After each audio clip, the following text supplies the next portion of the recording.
Welcome back, everyone. Tell me in the chat now, what's been your favorite session so far? What have you heard that's really moved you and inspired you and motivated you? We really want to hear your thoughts on everything that's happened so far. Also, I hope you've been having some fun meeting folks across the world. If at any time you have any issue with hoping, just head over to the help desk and someone there can help get you sorted. Well, we are ready to dive back in now. It's my pleasure to introduce to you the Managing Director of the Seagull Family Foundation, Barry's son, Martin. I just want to thank everyone for choosing to attend our Future Summit. I just think it's amazing that in these tough times, we can all come together from our different countries and homes and diverse backgrounds to discuss important issues facing the world. I am Martin Seagull, Chairman of the Board of the Seagull Family Foundation. When my father, Barry Seagull, started the Seagull Family Foundation over 12 years ago, one of his key observations from his first trip to Africa was that large projects had a fairly easy time getting funded, but he noted that people running smaller local organizations had great ideas, but the money was not flowing in their direction. It has been an evolution for the Seagull Family Foundation, one in which we realize that traditional philanthropy, while sometimes effective at reaching objectives and goals, left results to be desired when it came to sustainably improving life throughout the continent. Since I first started doing this work with the Seagull Family Foundation in 2010, we began building a strong team on the ground. We have developed a strategy to shift decision-making closer to the communities that we serve. We now have a staff of 18 people, 12 of whom are African, which makes us fairly unique among our foundation peers. Our feeling is that by supporting local leaders, if we work together as a team, we can have an outsized impact on empowering Africa to improve on its own terms, while changing philanthropy to be more focused on solving difficult problems in a more sustainable, community-driven way. We focus primarily on funding African-led organizations. We found that locally led organizations would have a significantly more difficult time raising funding than expat-led organizations, causing them to grow half as quickly. We set out to disrupt this. In the US, I represent the wealthy white male class with power. I acknowledge this, and I've used my power and privilege to be an ally. But of course, this isn't enough. I'm early on my learning journey to understand better how to dismantle the harmful effects of systematic racism here in the United States. In the past few months, through the Black Lives Matter movement in the US, I've come to realize how complex and ingrained some of the differences that exist when it comes to the treatment of African Americans are in our society. I know I don't have to worry about my children being arrested for selling music at the mall or being stopped by police when they're walking down the street. It's hard for me to comprehend potentially living daily with these or more severe challenges, especially coming from my background. The disadvantages that people of color have always bothered myself, my father, and the Seagull family. Many of you may not know this, but I'm also on the board of Focus for Health. Focus for Health is our family foundation that focuses on domestic issues, especially diversity and abuse of power in the United States. Focus and Seagull are aligned with deploying capital through a deliberate diversity, equity, and inclusion lens. Our goal is for people from any country and walks of life to have the same opportunities that have been afforded my family. One of the manifestations of our pursuit of social justice in Africa is the African Visionary Fellowship. We realized that local organizations were not getting the same funding opportunities as expat-led organizations. In fact, only 2% of foreign aid in Africa goes to the leaders from the communities that they serve. We believe this came down to a gap in understanding and access. Western foundations and their leadership tended to be more comfortable funding projects led by those similar to themselves. I know this to be true because I'm a Western leader, and I acknowledge that my own implicit bias affected my decision-making when I first started walking down my philanthropic path. On the other side of things, local organizations were not exposed to the trainings and support to elevate their organizational capacity and the communication skills to appeal to larger funders. This was the gap in understanding. The gap in access is that finding local organizations is inconvenient for many funders, and small local organizations don't know where to look to find foreign funding. By setting up the African Visionary Fellowship, we were able to bridge these gaps. We invested in local organizations and gave them a platform to successfully appeal to larger foundations. Many of our African Visionary Fellows had been very successful growing their operations and impact in a relatively short amount of time. In fact, a recent external evaluation of AVF showed that 95% of our African Visionary Fellows were able to double or triple their revenue after just a few years in the program. Now it is time to work together to challenge some of the power dynamics inherent in philanthropy. This will allow us to be more just, more impactful, and more cost-effective in our giving and our work. We will also be able to contribute to not only resolving existing issues, but also addressing the reasons they existed in the first place. While we do not claim to have easy solutions to long-term problems, I do think that a logical first step is hosting conversations like this one, where we can all learn from the lived experiences of the experts on this panel who had made part of their life's work disrupting the status quo. Perhaps over time, we can find a better path forward or cause others more powerful than ourselves to seriously take on the issues of inequality in a practical manner. One thing I do know is that Focus for Health and the Seagull Family Foundation will never stop fighting for what is just and what is fair. We always say that those close to the problem must be close to the solution. None more suited than this group of panelists to lead a conversation on what transforming the status quo in philanthropy should look like. Thank you, Nora, Degan, Marie-Rose, and Lori for participating in our summit, and I look forward to the talk and ideas. Hello, everyone. Welcome to the Black Lives Matter session of Future Summit 2020. We are so excited to have you here. My name is Lori Adelman, and it is my distinct privilege and pleasure to be moderating this very dynamic session of powerful thought leaders, women, activists, change makers, and just community members. We are so thrilled. We have a global panel for you today. We have a provocative panel for you today, and we are taking on the urgent questions of this moment. And based on my knowledge of this group, we are pulling no punches. So thank you so much for being part of our journey today.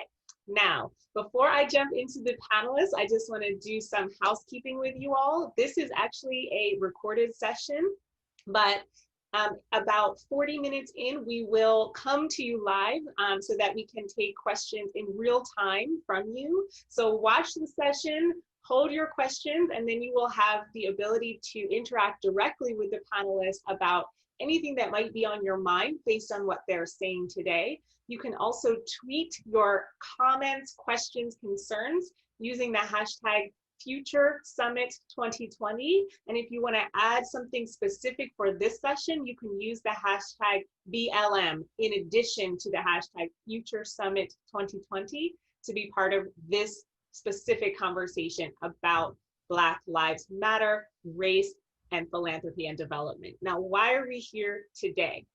We are long overdue for a reckoning around race in development work, race in philanthropy. We have seen with the rise of a global pandemic, so many different existing inequalities be exacerbated, come to light. We have also seen at the same time, because when it rains, it pours, when it comes to social justice, we've also seen a resurgence of the Black Lives Matter movement in the United States that was inspired by the devastating, tragic, and completely preventable experience of George Floyd and so many others who have been murdered by police in the United States. We say their names. And we want to today hear from a globally representative panel on what does this mean for international development work? What needs to change in our sector, not only to be in step with the changes that are happening globally, but also so that we can really meet our own aims, meet our stated goals of community liberation, of health, of rights, of absolute autonomy. And so we're really here today to draw some parallels between the challenges and opportunities presented by the movement for Black lives in the United States and the global discourse. Some are calling it a movement. We'll talk today about whether it is really a movement to decolonize aid. We are going to really hear from experts on these topics who will help us clarify what are the main problems. Why haven't we been able to do this to date? Facing aid, how can we break patterns that are keeping us back from our own liberation? And what are the both short-term and long-term solutions that people can take to actually shift the power, not just talk about it, but actually be about it? That's what we're here to do today. I want to turn to my panelists. That's who we are here to hear from. And I want to start with Marie-Rose. Marie-Rose, you are a leader. You are the lead founder of the Haiti Community Foundation. And you have been very vocal about these issues to date. And you have said things that have really pushed our field forward. You wrote, "Black Lives Matter is also a reckoning for foreign aid and international NGOs." You and our co-panelist Degan said, quote, "Talking about racism is not enough. Issuing a statement on how you support Black Lives Matter is not enough. Half-hearted attempts at localization are not enough." You said we can't afford another 50 years of apathy towards the oppression that's perpetuated by the aid system. So my question to you, Marie-Rose, to kick us off is, tell us more about this urgent point, and specifically, what is that oppression that's perpetuated by the aid system? Because a lot of people are wanting to see the aid system as the answer, but you're saying it's also part of the problem. So please elaborate on this based on your experiences in Haiti and globally. How has the aid system perpetuated oppression, and how can we shift this reality? Laurie, thank you. And thank you for linking all of that. And I'm happy to talk about my experience in Haiti and globally. And I'm so happy to have my friends and colleagues here that will also address these issues. You know, I want to ask people very quickly for 2 or 3 seconds to close their eyes and think about aid. Thank you. What do you see? What do you see? We see white saviors. We usually see images that we have been fed. White saviors, white people helping poor Black communities in Africa, in Haiti, everywhere.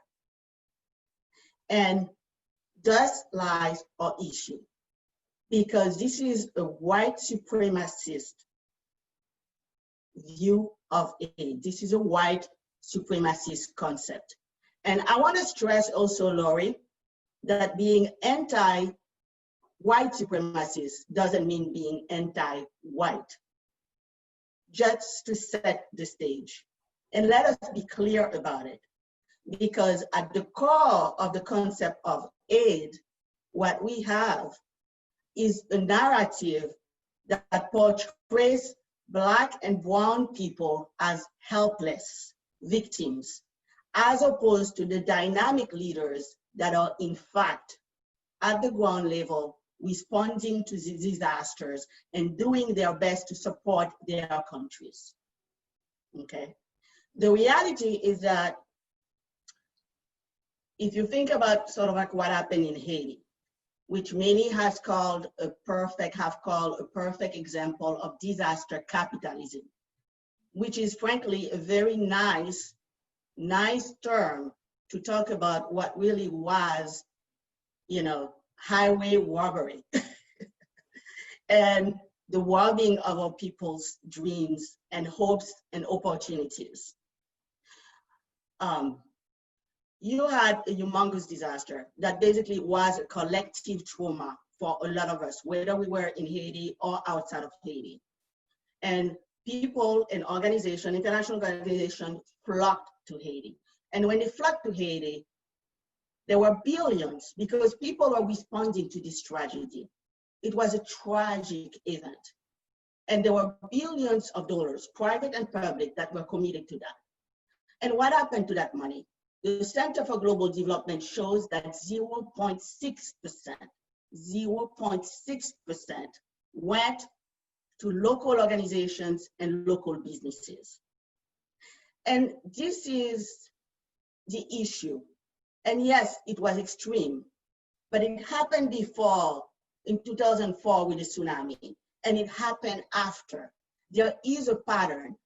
And I'm not here to be absolutely negative. There are very good people, and a lot of them, my friends, that are working, very good agencies that are working and doing some great work. But here's the story. It's a question of framework. What is the framework that we're talking about? Even when we're talking about sort of, despite the efforts, and Degan has been a part of it, Nora has been a part of it, of so many of us, what are we talking about? The billions that are committed every year in terms of humanitarian, in terms of development, and the amount of money that goes every time from philanthropy. Humanitarian, at this point, 3% of the money goes to local and national organizations of the Global South. Development, about the same amount, if not less, okay? What we're talking about is a very unequal system. The reality is that aid fosters, inequality, and it provides opportunities for the countries that provides it, frankly. Most of the money, for example, that goes into Haiti, and I know it's the same in terms of other countries, a lot of it basically comes back into the pockets of the donors in terms of salary for the expats, in terms of goods and services. A lot of it, just ends up supporting, basically capitalist ventures. And even in tax write-offs. Well, and tax write-offs. Yeah. So, frankly, I mean, when you talk about aid, because when you have a cycle of dependency, because aid should be about ending aid, and it's not. Aid actually has been portrayed, and this is not a new term, as developing under development. Yes. So this is the thing. We have a saying at the Haiti Community Foundation. Many organizations talk about, if you do for us, you should not be doing without us. At the Haiti Community Foundation, we go further. If you do for us, without us, you're working against us.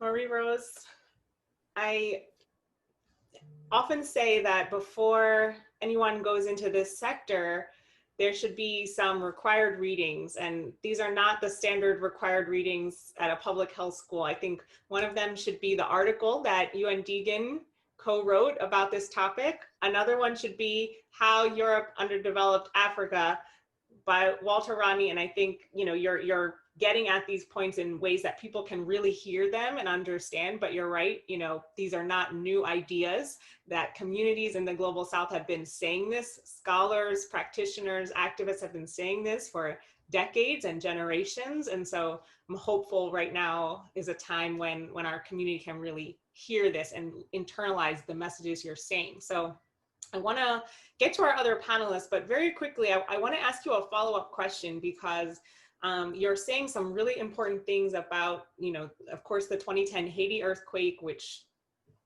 was devastating and, killed 300,000 people. And I want to know how you see right now the COVID-19 situation being repetitive of some of these cycles that you're talking about, or have we broken the cycles in some way? What is your take on the coronavirus crisis response as a disaster relief effort today?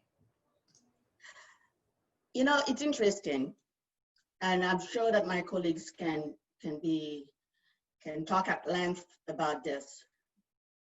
But there are evaluations that are done usually after major initiatives, major disasters, and everything else. And you think that people learn, and you think it's going to advance. And then you read them and you see, well, look, after the 2010 earthquake, it's like the recommendation was that agencies should have worked better and more with community-led groups and grassroots organizations. Have people learned? No. And actually, we were all hoping, and I say we, I'm talking about Global South leaders and activists, that with this crisis, with the pandemic, that all of a sudden, it's like people would realize that now was the time for localization. But my understanding at this point, okay, is that very little of this money has gone to local and national groups of the Global South. And I'm not talking about just development and humanitarian, I'm also talking about philanthropic donors. That people have done their best, I understand, foundations in terms of pushing the money towards, changing their procedures, making sure that they went to communities. But as far as Black and Brown-led organization, Global South-led organization, community foundations in the Global South, we have not seen this money. Actually, the emperor was naked. The pandemic showed it, had no clothes, and it was very apparent. But what it has done, frankly, it has caused the establishment to double down, okay? And really, at this point, held their position even further. And we hope, and we want it, and we need it to change. The emperor was naked. We are gonna pick back up on coronavirus and the response, because I think it's on a lot of people's minds right now. And I do want to turn to you, Degan, to expand a little bit on some of the points that Marie-Rose touched on. And Degan, as the executive director of ADESO, and you're also a founding member and host of the NEAR Network, your work really is focused on solidarity, this question of creating solidarity between this global civil society that we're talking about, and the Global South actors that really need to be more viewed as leaders in that space. And you really look to develop solutions for developing a new aid ecosystem. And this is so important, and I want to talk to you about this. And in the same piece that you co-authored with Marie-Rose, which maybe we can send around to people, you noted that our aid system is very good at monopolizing the spotlight. What Marie-Rose is talking about, there's dollars coming in, there's attention coming in, but it doesn't get to the communities and the grassroots groups that are most affected. And you specifically talk about how crisis contributes to this. So there's, a spotlight that's generated by crisis, and it doesn't always sort of trickle down, as they say. So I'm really interested to hear from you. What does relationship building between local communities and organizations and Global North institutions look like, that's based on mutual respect, that does get some of these correct dynamics? How can we build those relationships? What do those relationships look like? What's called for this new aid ecosystem? Yeah, thank you. Bismillah. So I just want to respond to something or add on to something Marie Rose said, and make a linkage with your question. It is very political. It has its roots in slavery. It has its roots in colonialism. This is not something that was just created out of nowhere. It was created by design. Haiti is in the situation that it is because it dared to revolt against slavery. It dared to ask or demand independence. Because of that courage that the people showed to be the first Black country to rebel against slavery, it is paying the price through these poverty indicators as of now. It was not for free. They had to pay for their independence through the French. And they're still paying the price for that independence as of now. And after the French, we have another colonizer in America. And then now you look at the 14 West African countries that were colonized by France. And you look at the fact that they have no independent financial, monetary, economic policies. They're still under the yoke of French colonialism. Their central bank, they have no central bank independence. Their central bank, they have to deposit their money, their reserves in the Central Bank of France. When you're in one of these 14 countries and you're the government and you want to do a procurement process, an independent procurement process to build the road, to build anything that is of value to the French private companies, you have to give, there's a contract, there's an agreement that these 14 countries have, that the first right of refusal is to a French company. And what does that do? The French company can say, oh, I will do it. Or they say, this price is too low, you have to give me an increase. So that they automatically rig the price to be so high that it's almost difficult for anybody else to compete. So this is the kind of and then at the same time, the irony is that the UN and the INGOs come into these countries and profit from the poverty that has been created by their own governments, that is still perpetuated by their own governments, and they're complicit in that. So they run food, like the other day I was reading an article talking about how Burkina Faso milk traders are being completely destroyed and removed from the market because of private European companies that are coming to dump poor quality milk, dumping that would never be sold in the EU market. They'd never be sold there. They're dumping them in Africa, in Burkina Faso. And so what is Burkina Faso, what is the impact? Obviously health impacts on economic impacts on the traders, on the producers of milk that are being thrown from the market. And then this same EU will now fund a UN or an INGO to run a food security program in Burkina Faso. So what does that mean? That means that you as an international agency are complicit in the oppression, economic, political oppression of these aid recipient countries. And they're not underdeveloped by happenstance, they're underdeveloped by design. And so when you ask me that question, what does the new ecosystem look like? And what does solidarity looks like? It looks like where INGOs, I'm not expecting the UN to change. It's not going to change, in my opinion.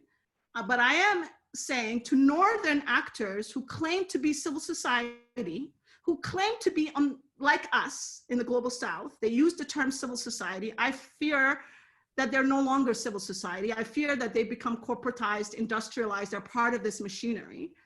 But my challenge to them is solidarity looks like you recognize, you first, what's the sign of recovering alcoholic? You must first accept that you have a disease. Yeah? You first must accept your complicity in the system. Secondly, you must be ready to stand up against that system. And that's very difficult to do when you can't challenge 10 Downing Street or White House or USAID when they are the biggest donors to your programs.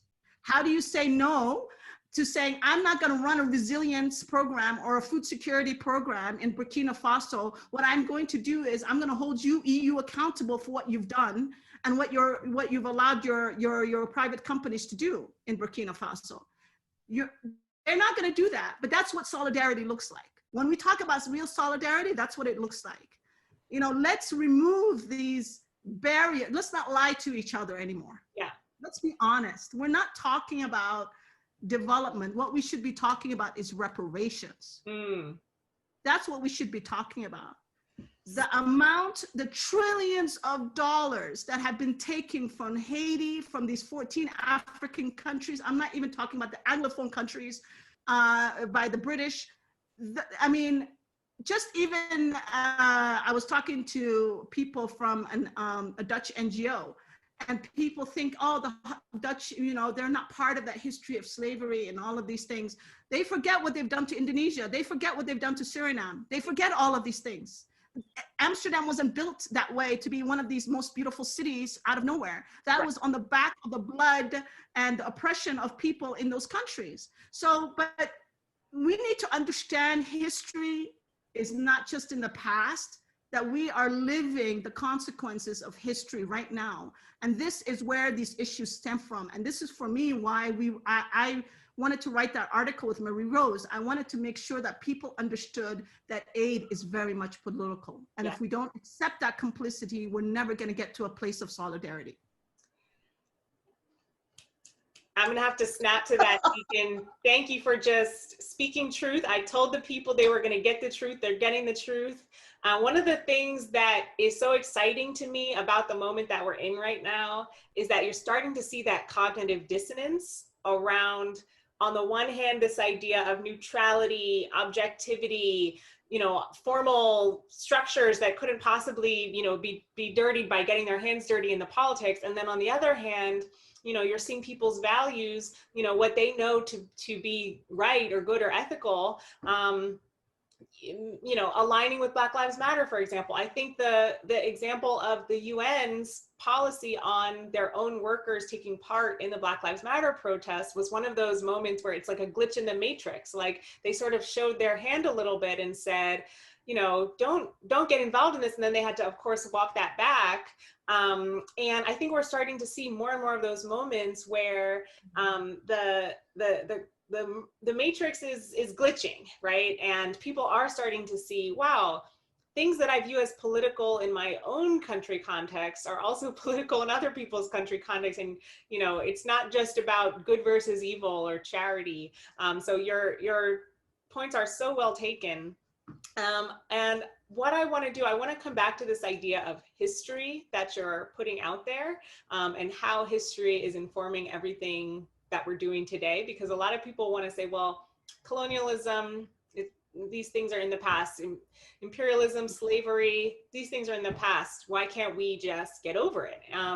And we see so much in our everyday lives how that's not the case. So I want to come back to this question with you, Degan, but first I want to bring Nora in. And I think, Nora, so much of your background and experience is complementary to what we've been talking about so far. And you actually are, you know, as a writer and an activist and a mother, you are from California and you've lived in Palestine for many years, and your work in Palestine, you co-founded Dahlia Association, and you know, this is like Palestine's first community foundation, and you founded Aid Watch Palestine, which is a community-driven aid accountability initiative. I want to hear more about this. And today you're also involved in Newton's, Massachusetts Defund the Police, which is associated with the US movement for Black Lives. And so I'm very curious, you know, what have these experiences shown you about the meaning of global solidarity? And how do you see Black Lives Matter as a global movement that does or does not align with what Degan and Marie Rose have been sharing today?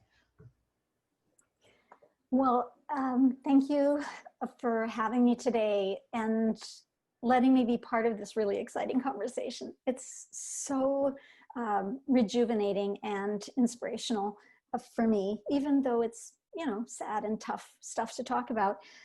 You ask about the meaning of global solidarity, and it is true that I kind of live in two different contexts. As a white Jewish US person in Palestine and as a white person in the United States, both the movements for Palestinian liberation and the movements for Black liberation very much have shaped me and continue to shape me and provide me with structure and language and frameworks for me to try to contribute to what I see as real substantive change. I can say that when I moved to Palestine in 2004, which was for personal reasons, to raise my children in a bilingual, bicultural environment, I was really shocked to experience and to see with my own eyes the extent to which the aid system actively harmed Palestinian lives, and where the aid system became like a structure of oppression layered on top of both the Israeli occupation and dispossession of Palestinians, and also the Palestinian authorities' complicity in that oppression and denial of Palestinian self-determination and rights. So I think from the very beginning, I recognized the harm of the aid system, but I still thought that it could be reformed. The years of contributing and working as a non-Palestinian member of the Palestinian community, both on the Community Foundation and on Aid Watch Palestine, took me through a series of kind of political, cognitive, intellectual changes. First, I thought that if aid actors knew the harm they were causing, they would stop doing it. And so I really focused my effort on bringing awareness to the aid actors themselves, and quickly found out that they already knew exactly what they were doing, and they knew the harm they were causing, and their excuse was wrapped in this, what I call a tyranny of pragmatism, the idea that, you know, there are restrictions and we're doing the best we can, which I came to reject stronger and stronger over time. The progression of my thinking about how to influence the aid system progressed so far that I actually wrote an article in The Guardian called "Should Palestinians Boycott Aid?"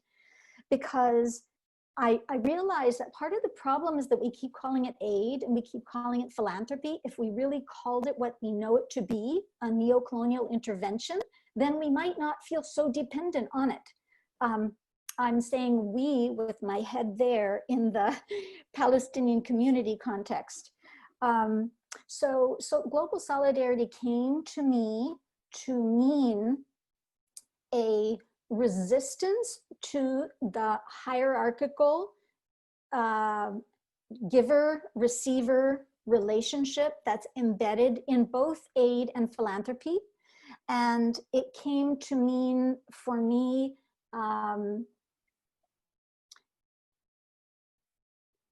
the activities and the commitments of people from the global north, I say in quotes because all the language is messed up, the actions that we do, even if we don't have a contract.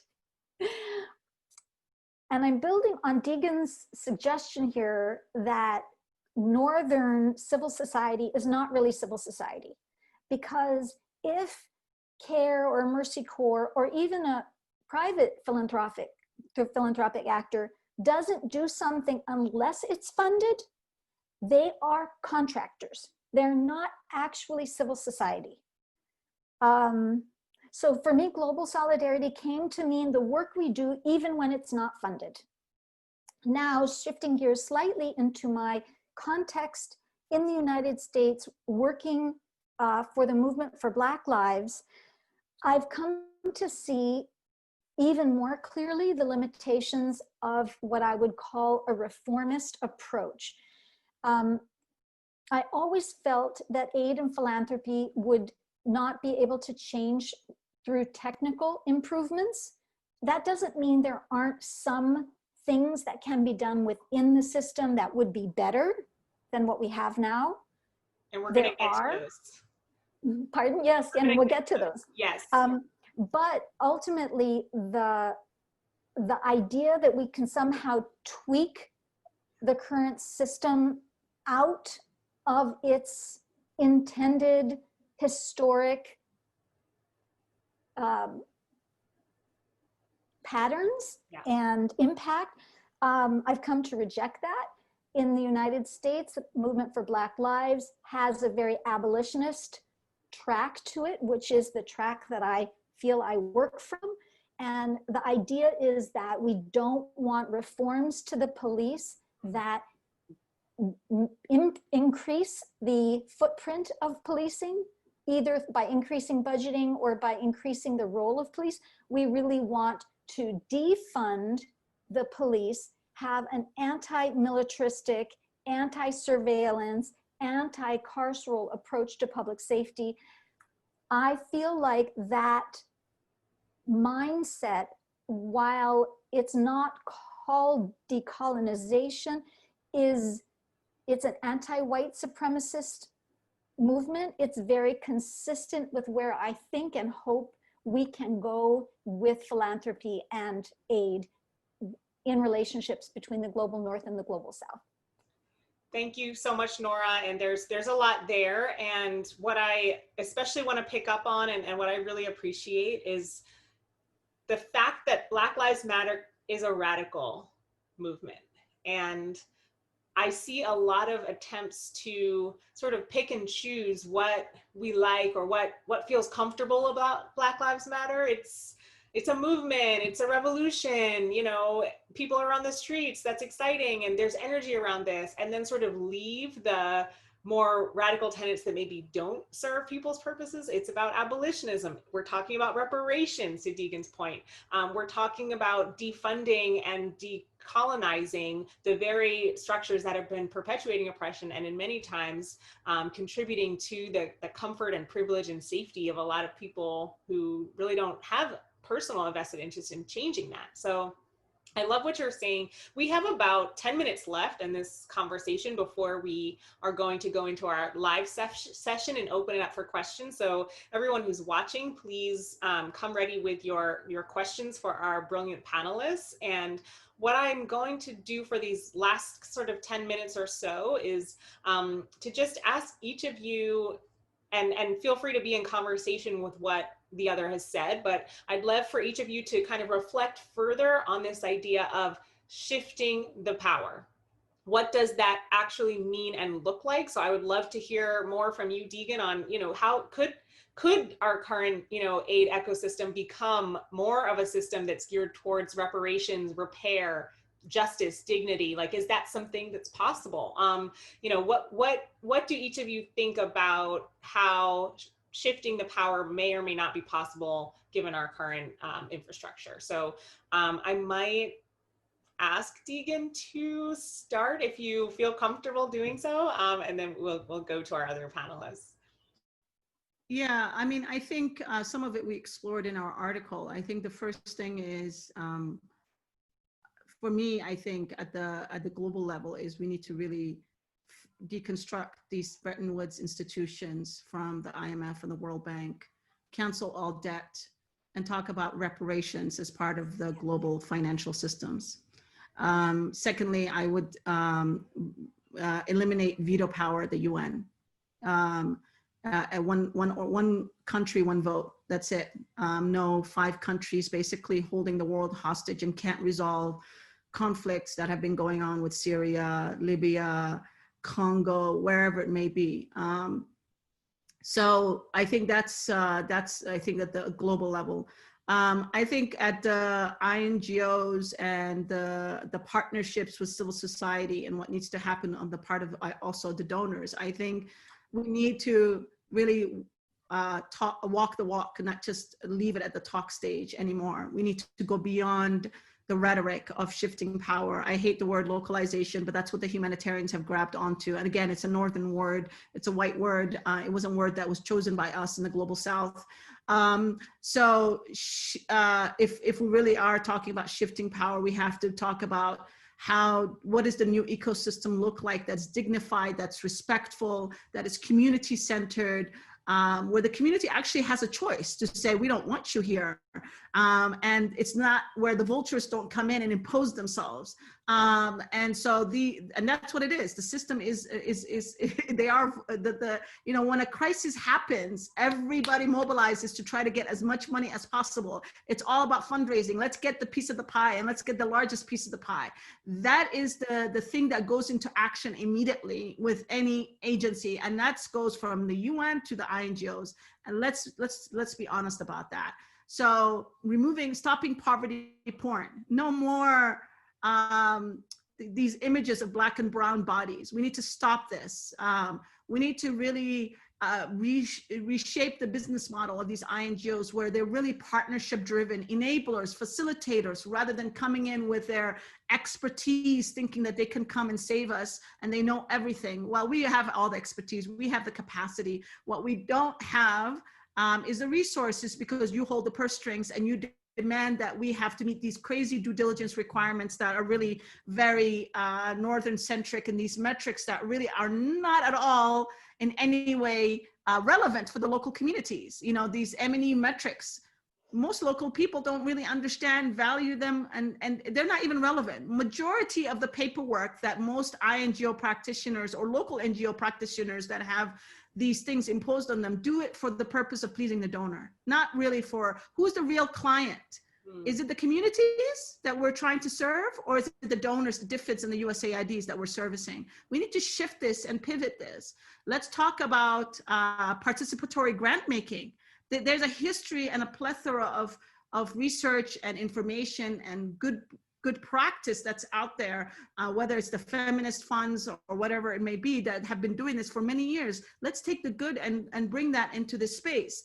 We need to think about what are the pipes and the infrastructure that we need to make things easier for the donors to meet their tax requirements. What does that look like? The new forms of intermediation that are really locally centered, but not in the US or the UK. So these are all the things that really are required. But I think for me, it's really about having the political will to make that action happen. We need to stop talking about it, and we need to really see some demonstrative action. We are way frustrated as Global South. We've been talking about this way before the Black Lives Matter movement started in the US. Actually, I would say that our Shift the Power movement and our work on decolonizing aid preceded the Black Lives Matter movement.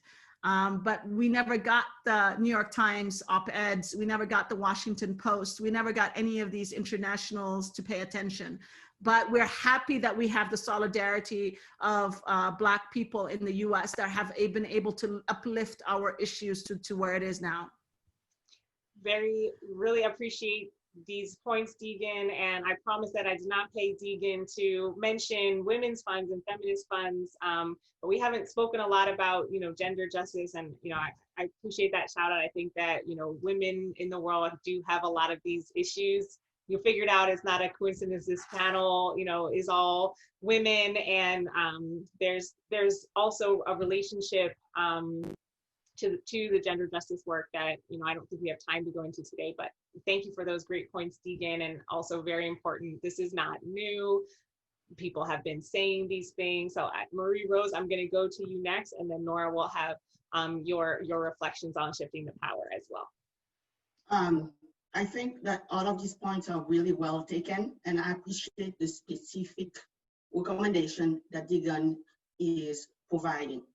I want to say, because we're also talking about a framework. In order to shift the power, we need to shift the narrative, and we cannot shift the power without shifting our minds. And what am I talking about when I talk about narrative? We need to go from international aid to international solidarity. We need to go from aid localization to country and community sovereignty. We need to go from aid recipient to community member. We need to go from capacity building to a two-way learning process. And when it comes to shifting the power, what we're talking about is that, frankly, we have to be honest, because too many of us have internalized the idea that the global north, that people from the global north know better and are better. Somehow we have disempowered ourselves, okay? The current systems lay within a framework that is not community-centered, and it is actually destructive, okay?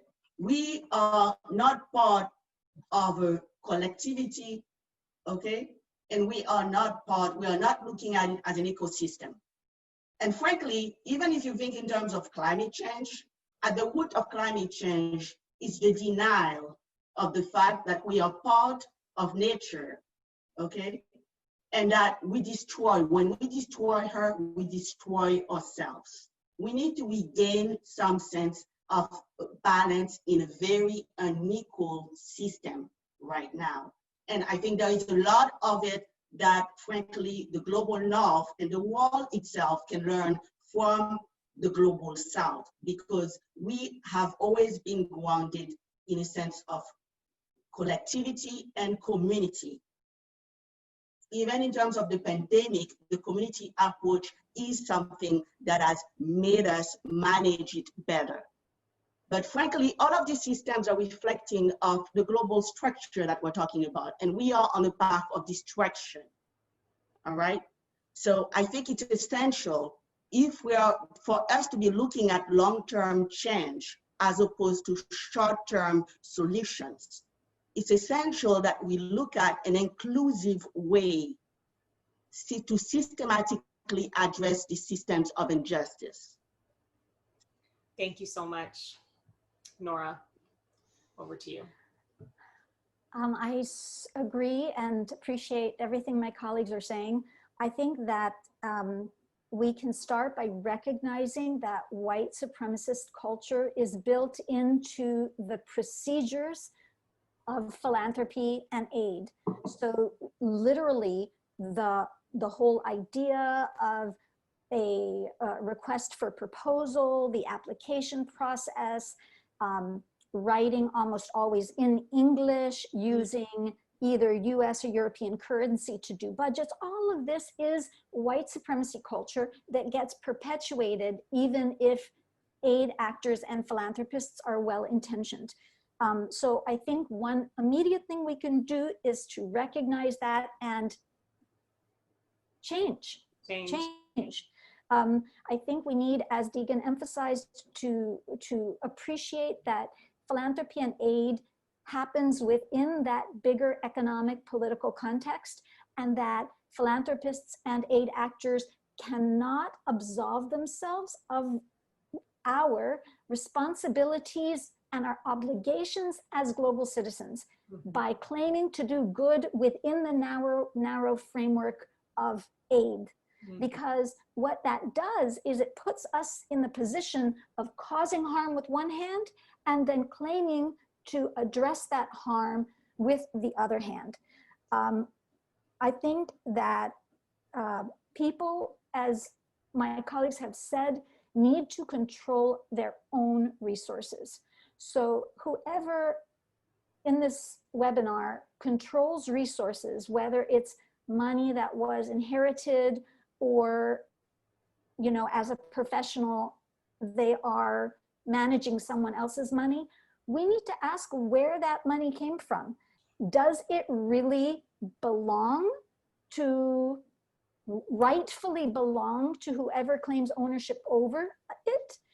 And if not, how can we respect the right of people not only to implement activities on their own behalf, but to actually control the decisions over resources that are already rightfully theirs? I would say that pragmatism is hugely problematic in philanthropy and development and humanitarian intervention. The idea that we're doing the best we can is absolutely unacceptable. How many times have I sat with donors and been told, Nora, do you want us to give you no aid? Is that what you want? And I say, if you're offering bad aid or no aid, then don't you think we should develop some additional options? You know, is that really where we are right now? And the last point that I would make about Black Lives Matter and the aid and philanthropic industries is that we're at a point where we need to think about liberation, not effectiveness. We're not talking about aid effectiveness, we're talking about liberating people. And this is where I've ultimately come to and where I sit now as a white American in relation to Palestine, in relation to Black Lives Matter, in relationship to the rest of the world. My liberation is tied to everybody else's liberation.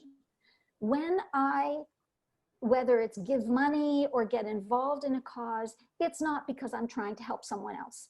It's because I'm trying to liberate myself.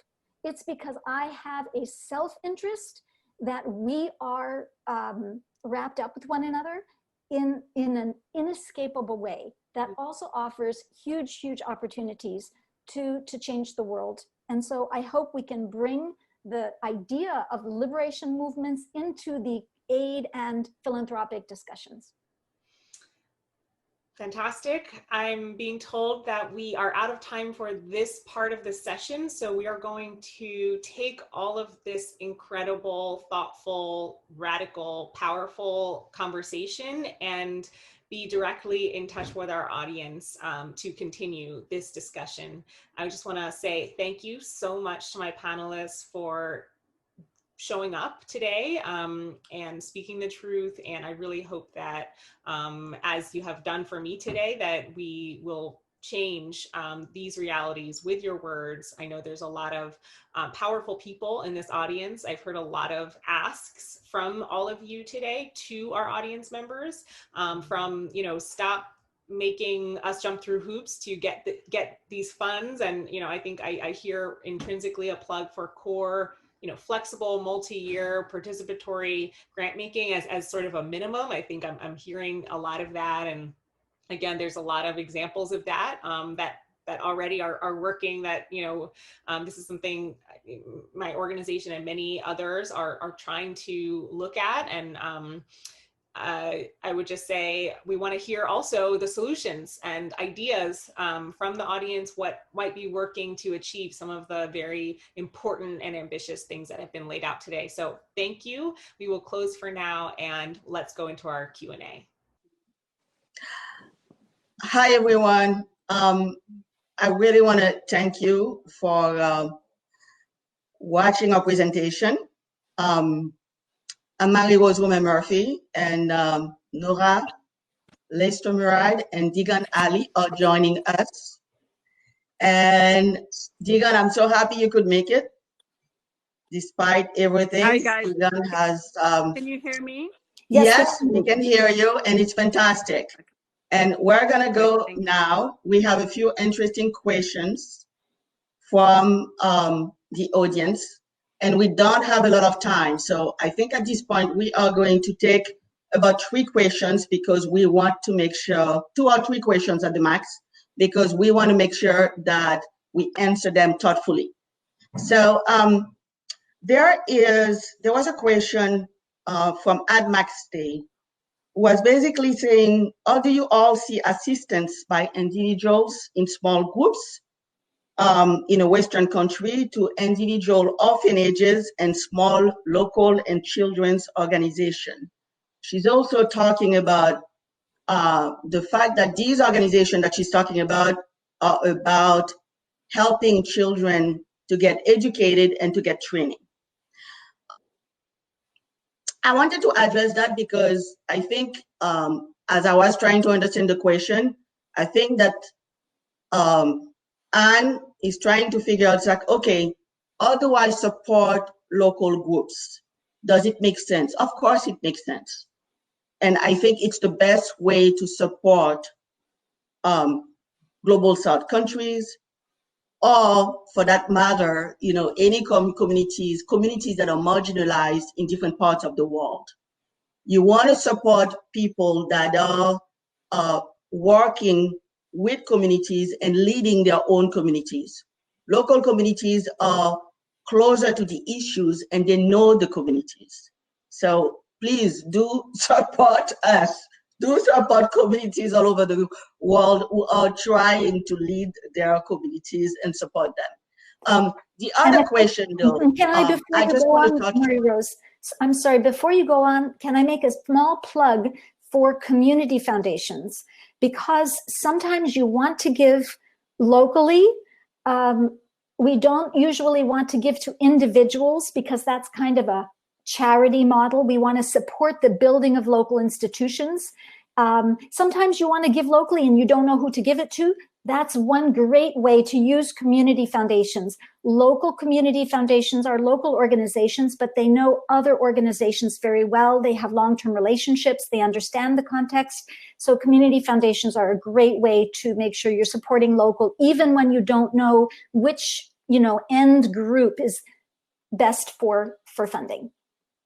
Thank you for the plug, Nora, especially that you and I funded community foundations, but besides that, Nora is completely right, because I think the focus should be on building and strengthening local capacity and building ecosystems. And this is where the investments of individuals and funders, frankly, should go.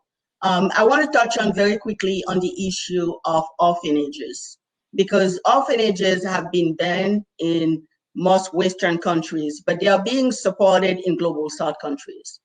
And what I want to say, I'll talk about Haiti, and I know that there are issues. I understand that, for example, Rwanda shut down orphanages because 83%, more than 83% of children who are in orphanages in Haiti, by the way, are not orphans. The parents are placing them there because they cannot take care of them and they are desperate to have their children taken care of. There are a lot of issues that I could go into, and there is no time to do that.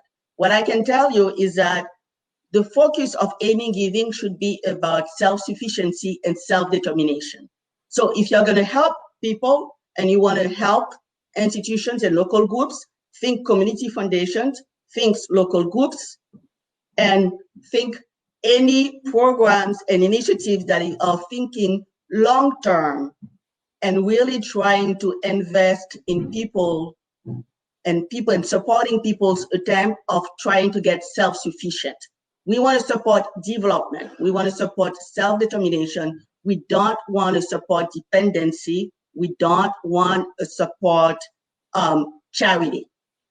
So now that I've said that, I want to go very quickly. Degan, are you there? Have we lost you? There is a question by a one woman. I'm assuming I should not. I'm assuming about, this is from Jessica Addison. I'd like the panel's recommendations on people pursuing career paths in the humanitarian industry. How can we aid workers change policy and influence donors to remove restrictions on funding, allow local autonomy in decision-making and funding, and become more of a reparations funding source as opposed to development or aid work? I think that would be a perfect one for Nora and Degan if we haven't lost her. Nora, do you want to talk about this? Sure, I'll say a few words. Feel free to add. I think to ask ourselves how we can pursue a career in aid is too narrow.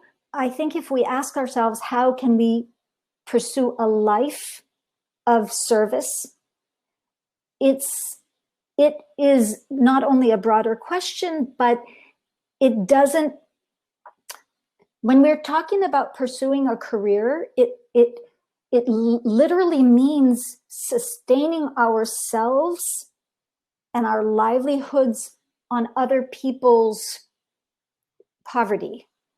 If we want to eliminate the need for aid, then we don't want to create our dependence on that aid for our livelihoods. That's very idealistic, I know. And in real life, we have jobs. So the question underlying this question is, from within the job that I've chosen in aid, what can I do? The question says to change policy and influence donors to remove restrictions on funding and allow local autonomy, for decisions and funding to become more of a reparations funding source. So again, the aid system is created in a certain way for certain reasons. It's difficult to change it from within. It's very difficult. That does not mean that we shouldn't try to change it from wherever we stand. There's a role to play for people who are inside the system. There's a role for people to play who are receiving money from the system. There's a role for people to play who aren't in the system at all. Wherever we are in relation to the system, there's a role for us to play in fundamentally rethinking the relationships and the power dynamics that we are perpetuating. And I think the most important thing, maybe it doesn't sound practical, but I think it's actually very practical, is to reframe the challenges so that we're not looking to solve inequality from only within the aid system. We're looking at the global economic system as a whole. We can't address inequality within the aid system if we're also perpetuating that inequality in the way that we shop, in the way that we eat, in the way that we travel. We just have to be a bit more holistic, I think, in our lives and appreciate the many contradictions the many contradictions that are embedded in the capitalist system, and from wherever we stand, socially, politically, professionally, to try to fight for new frameworks. I don't know. Can you help me, Marie-Rose? What I would like to add is that the status quo wants us to believe that we have no power. Mm-hmm. But each and every one of us has power, and we need to remember that. And we need to be able to yield it. So, and if each and every one of us did even one thing to address this balance of power, or to speak up, or to take a stand, it would make a difference. So when it comes to transformational change, people have to think, what makes sense? Nora is talking about the aid system. And one of the things in the article that Degan and I had written, we sort of like what is the purpose of aid? Aid should be about ending aid. Aid should be about solidarity. And if we're talking about ending aid, we're talking about basically taking ourselves out of a job in some sense.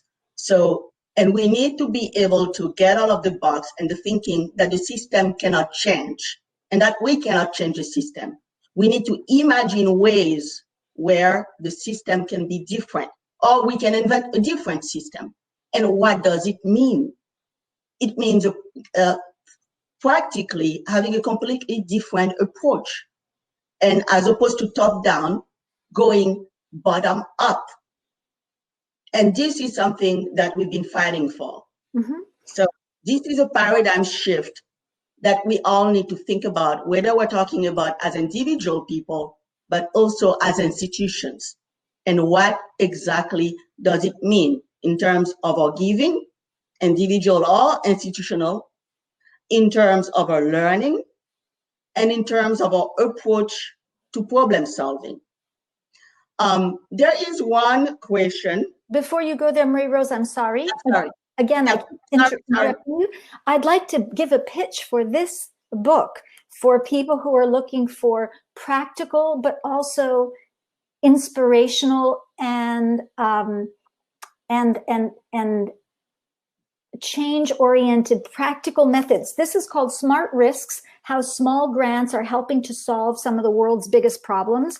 I have an article or a chapter in here about financial reports, how financial reports promote dependency or undermine or promote autonomy, and there's also articles in here about application processes and the way they, very concretely can either lead towards more dignity and more self-determination, or the opposite, to undermine those things. So there are some really good things out here. Another really good book I recommend is The Revolution Will Not Be Funded. This is not a new book, but it really challenges the whole way that we've institutionalized social change and decided that the only legitimate organizations worthy of our support and funding are those that are legally registered. And once we do that, and I know there's lots of legal reasons why we do that, but these are constraints we need to change, is we no longer fund grassroots social movements, which are the ones that people get up in the morning to do action without being paid. So these are a couple of good books, and I think there are other ones, other practical ideas for things we can do differently towards changing the system until we succeed. Nora, I really want to thank you for that, because on the other hand, as much as we can go and do some grandstanding and talk about how we want to change the system, we just need very specific way of changing the box that we operate within and basically knocking down barriers.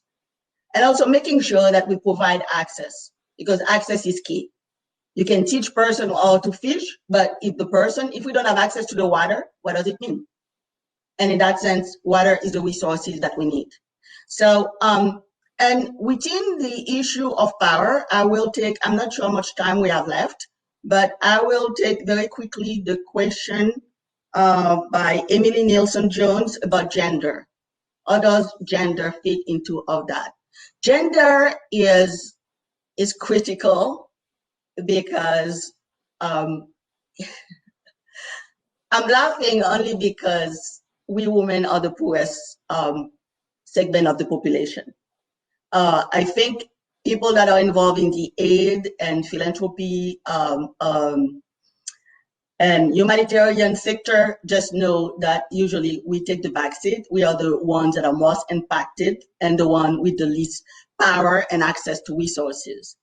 So does gender have a place? Absolutely. And I think we also need to recognize that it is not the intersectionality of gender and race, because when it comes to women of color, it's even more of an issue.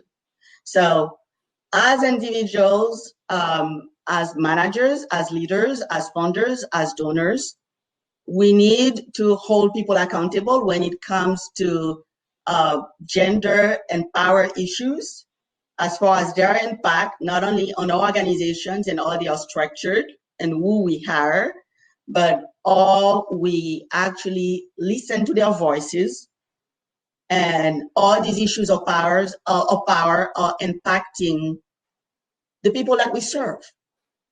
Yes, and not just women traditionally defined, but also members of the LGBTQ plus community with who are challenging in wonderful ways the very conception of gender, but being very, very marginalized and invisibilized in the current aid system.